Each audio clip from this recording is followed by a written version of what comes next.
Halo, loh, apa kabar? Ketemu kita sekarang bersama dengan Bung Rocky lagi ya. Kemarin sempat menghilang ini Bung Rocky. Oke, Bung Rocky, kita bahas pagar laut di Tangerang. Ini kan sudah dibongkar, tapi kasusnya itu mulai menyambar kemana-mana. Sebelumnya disebut bahwa HGB-nya itu terbit di era Menteri ATR Hadi Cahyanto dan Wakil Menterinya Raja Juli Antoni. Dua-dua orang ini, dua-duanya dua orang Jokowi semua ya. Masuk akal kalau terbitnya di era dia. Kemudian tapi kok belakangan disebut terbit itu di era menterinya AHY. Sementara para menteri yang disebut namanya itu menyatakan itu kewenangan penerbitan itu di level Kakantah Tangerang, Kepala Kantor Pertanahan Tangerang. Tapi saya kira persoalannya ini kan bukan di era siapa terbitnya, tapi kepentingan siapa. Dan kita tahu di situ ada korporasi besar yang terkait lari-larinya juga ke Jokowi juga gitu. Soal pagar laut, pagar bambu itu akhirnya meruncing pada satu pertanyaan mendasar. Kepentingan siapa sebetulnya yang mengakibatkan laut itu dipagari? Memang soal yang sifatnya politis di era Pak Jokowi itu yang jadi sasaran investigasi sekarang kan. Mau menterinya AHY atau siapapun, tetapi orang tetap ingin tahu perintah siapa yang memungkinkan hal yang melanggar hukum itu dilakukan oleh PIK 2. Pertanyaannya begitu sebetulnya kan. Dan orang akhirnya mesti dapat semacam kepastian siapa yang bertanggung jawab di situ. Ya para menteri tentu mengeluarkan sertifikat, mengeluarkan HGB segala macam. Tetapi selalu di belakang aspek administrasi itu ada untung rugi yang mesti dikalkulasi. Ruginya udah ketahuan, yaitu merusak lingkungan, mengabaikan hak-hak rakyat, tapi untungnya tiba di mana? Tiba pada korporasi ya, dengan sendirinya tiba pada korporasi. Tetapi korporasi ini melayani siapa sebetulnya tuh? Jadi itu pertanyaan mendasar di kita. Ya hiruk pikuk masih akan berlanjut, tapi orang ingin lihat apakah ada semacam indikasi awal bahwa pagar itu semacam prasyarat untuk memperluas penguasaan lahan di situ. Oke. Di belakang itu ada pertanyaan lebih mendasar tuh.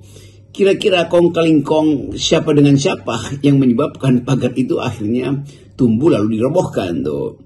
Jadi kalau netizen atau para pengulas kritis mulai mempertanyakan di belakang pagar itu jangan-jangan ada kepentingan dinasti Jokowi. Kan itu pertanyaan yang umum aja. Karena orang mau tahu kenapa di era Pak Jokowi pagar itu dibuat. Kenapa sebelum Pak Jokowi lengser HGB itu diterbitkan. Jadi kelihatannya itu akan jadi sasaran penelitian. Kan mestinya mudah sekali itu mereka yang aparat, kejaksaan, polisi, KPK itu. Kan bisa mulai memberi semacam keterangan awal. Entah itu sifatnya penelitian, penyidikan. Tapi rakyat ingin ada kejelasan yang bertanggung jawab siapa, yang diuntungkan siapa, yang dirugikan siapa. Nah itu yang memungkinkan kita percaya atau kita bisa tumbuhkan kepercayaan bahwa yang dimulai sebagai satu aksi radikal oleh Presiden Prabowo harus juga berakibat pada tudingan radikal atau pemeriksaan radikal terhadap kekuasaan yang menyebabkan pagar itu berdiri. Kira-kira itu sensasi yang nggak ditunggu oleh publik hari-hari ini. Jadi jelas di sini ada kepentingan korporasi besar, Agung Sedayu. Ada pengusaha aguan yang mendapat status PSN dari Pak Jokowi karena membantu Pak Jokowi menyelamatkan muka Pak Jokowi dengan melakukan groundbreaking di IKN, walaupun setelah groundbreaking nggak dilanjutkan gitu. Nah sekarang ini kendati pagarnya sudah dibongkar, dipastikan masalahnya tidak akan selesai. Kita tahu dengan ada para pengusaha-pengusaha besar ini, mereka ini kan sangat gigih ya. Jadi mereka pasti tidak menyerah hanya karena pagarnya dibongkar.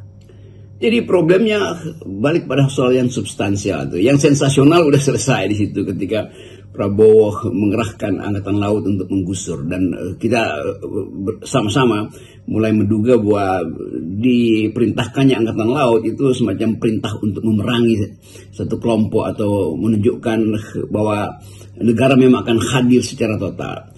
Jadi di belakang sinyal itu harus dikejar secara sebetulnya secara pertanggungjawaban, dan pertanggungjawaban itu harus menyangkut kekuasaan dengan sendirinya kan. Kan skala dari sensasi itu bukan sekedar urusan lurah yang kita udah tahu, si lurah ini dipiara oleh si itu, pemerintah daerah terlibat di situ, OKP mungkin juga disogok, LSM dikerahkan secara abal-abal untuk membackup opini publik. Tapi tetap rakyat ingin melihat setelah semua sensasi ini terungkap, orang akan kembali pada substansi, dan pertanyaan substansial selalu adalah siapa yang diuntungkan di dalam upaya untuk mengangkangi laut itu. Tentu orang tidak akan pergi jauh-jauh, orang akan minta supaya pemerintahan Presiden sebelumnya Jokowi itu yang tempus deliktinya ada di situ harus dipanggil dan diperiksa sebetulnya kan. Kan tidak mungkin itu dibiarkan sekedar komentar antara Menteri A dan Menteri B, Menteri yang lain mengatakan ya itu lagi diproses, Menteri berikutnya bilang enggak itu bukan tidak sepengetahuan kami itu. Jadi tetap ini skandal ini mesti diubah menjadi kasus, dari skandal yang isinya rumor, isinya mengintip sensasi, dia harus berubah menjadi kasus, dan ketika dia jadi kasus mestinya ada gelar perkara kan. Itu sebut aja kenormalan di dalam soal-soal semacam ini kan. Jadi kalau dia dibiarkan sebagai skandal, ya tanda tanyanya akan terus ada di situ kan. Sementara kita atau rakyat itu selalu ingin melihat siapa penguasa yang bertanggung jawab dan siapa yang harus dihukum dalam kasus itu. Siapa korporasi yang memanfaatkan sebut aja kesempatan untuk menyogok sehingga timbul terbitlah peraturan-peraturan itu. Tapi tetap di ujung analisis kita mesti katakan bahwa negara yang bertanggung jawab, kenapa negara memberi izin.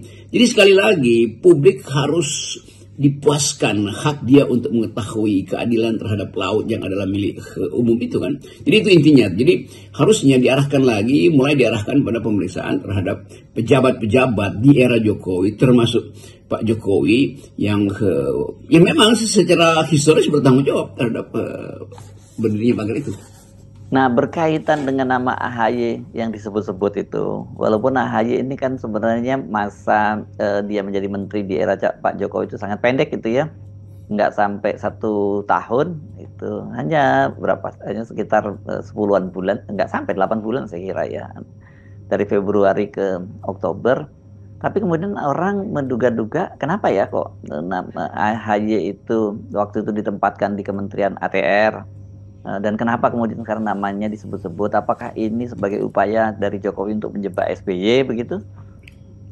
Wajar kalau beberapa menteri strategis kemudian bereaksi. Demokrat misalnya karena AHY adalah menterinya. Kendati keterangan AHY hendak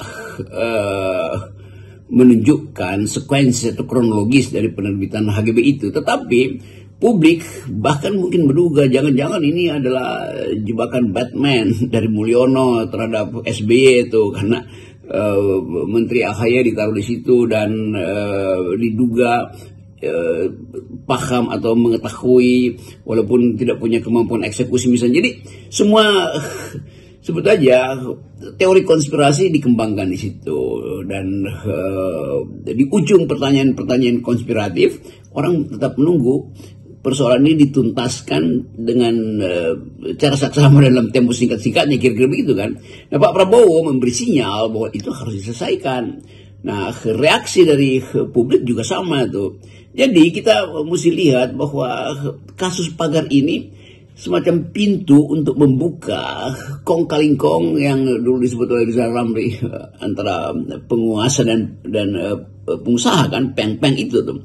Jadi tetap udah terbentuk persepsi di publik bahwa ini skandal ini itu menyangkut kekuasaan yang tertinggi, yaitu kekuasaan Presiden Jokowi pada waktu itu. Apakah di situ ada kepentingan politik untuk membiayai pencalonan presiden atau membiayai bisnis politik dari dinasti Jokowi kan? Semua itu pertanyaan sampai di luar negeri itu pertanyaannya.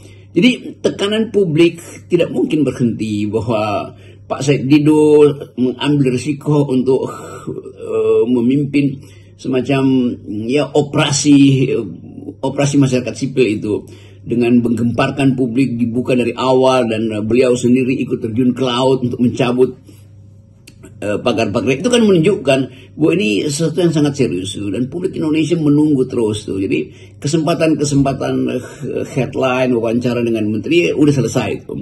Tinggal satu keputusan radikal yang boleh dianggap minggu ini harus diselesaikan sebelum reshuffle misalnya. Kan Pak Prabowo juga menunggu turunan dari perintah dia untuk membongkar, harusnya ada pemeriksaan hukum karena ini kasus. Jadi semua hal yang sifatnya pidana itu mesti dibuka tuh. Nah kalau itu mulai disidik misalnya, ya minimal ombudsman, anggap ini malah administrasi. Kalau menteri-menteri udah mengucapkan sesuatu yang masih saling tumpang tindih, lalu kejaksaan yang lebih paham tentang mekanisme penyidikan, atau KPK yang mulai menduga bahwa di belakang itu ada apalah, money laundering lah, gratifikasi lah, kan semua itu yang ditunggu oleh publik. Jadi publik menunggu kepastian siapa dan dengan akibat hukum apa mereka yang sudah diindikasikan terlibat dalam kasus pembuatan pagar itu. Kasus ini saya kira harus terus kita kawal nih Bung Rocky, karena kalau lihat perkembangan di lapangan juga seperti yang Anda pernah ingatkan, jangan sampai kasus ini meledak menjadi konflik sosial.